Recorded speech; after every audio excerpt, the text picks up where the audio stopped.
#1 11 p.m. newscast. Channel 8 Eyewitness News in HD. Good evening. Concerns grow tonight over the number of other medical facilities practicing unsafe standards, putting your health on the line. Some 40,000 people are already very worried they may be infected with hepatitis or HIV. 5 medical clinics are closed. Patients are being turned away. And now 5 nurses have surrendered their licenses and certificates.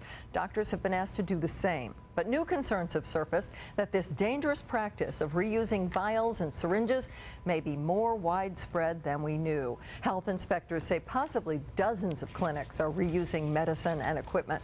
State legislators met today and put those inspectors on notice, saying they should worry about their jobs after allowing investigation of these clinics to lapse for 7 years. Henderson Assemblywoman Susan Gerhardt also lashed out at the doctors and nurses who have left so many, including herself, in fear for their health. I think that the people who perpetrated this are absolutely monstrous.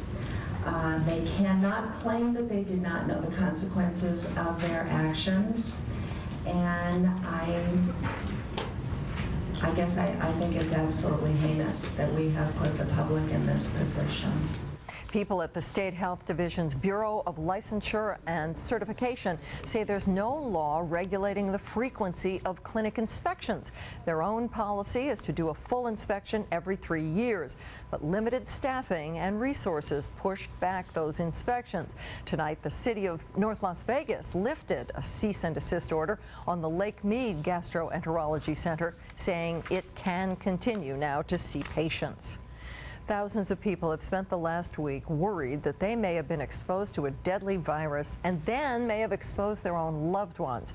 Lawsuits are asking for damages from mental anguish. Family therapists say it's very real, but it helps to talk about it. Channel 8 Eyewitness News is live. Amanda Hernandez joins us from Shadow Lane and Alta. Amanda. Well, and many more patients than just those that came here to the Endoscopy Center of Southern Nevada are worried that their trip to the doctor may have put them in danger. State leaders are now probing into just how big the hepatitis scare is and how many people's lives are being placed in limbo. I find it just, again, unfathomable that we are having this problem. It sounds to me like what you're saying is the problem is more widespread than I ever imagined. More nurses and doctors were found practicing bad injection procedures, opening more people up to the fear they could be infected with a deadly disease. When you first hear that there's a possibility, it's just devastating. It's the unknowns that are really devastating. Therapist Claudia Schwartz has seen patients going through this crisis and says it's a good step to reach out for help. I think what people need most in this situation right now is support. They need someone to be able to listen to them, to hear their fears.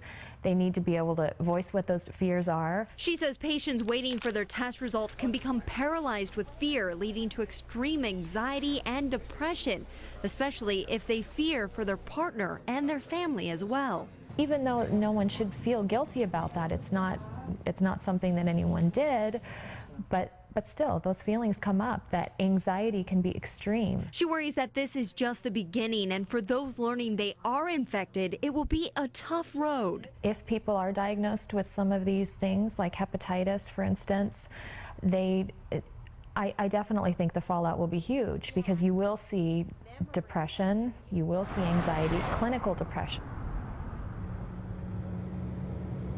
Schwartz also says that anyone getting their test results back should have a plan in place, whether it be somebody go with you or you have somebody to call, so that no matter what the results are, you don't feel alone. Reporting live here, Amanda Hernandez, Channel 8 Eyewitness News. Good advice. Thanks, Amanda.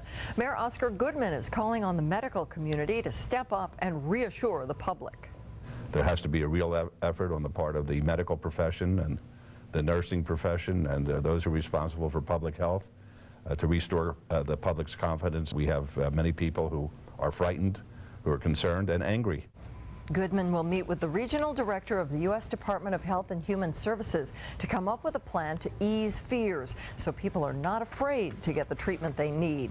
Today, the governor authorized use of disaster relief funds to help in what he calls a public health crisis.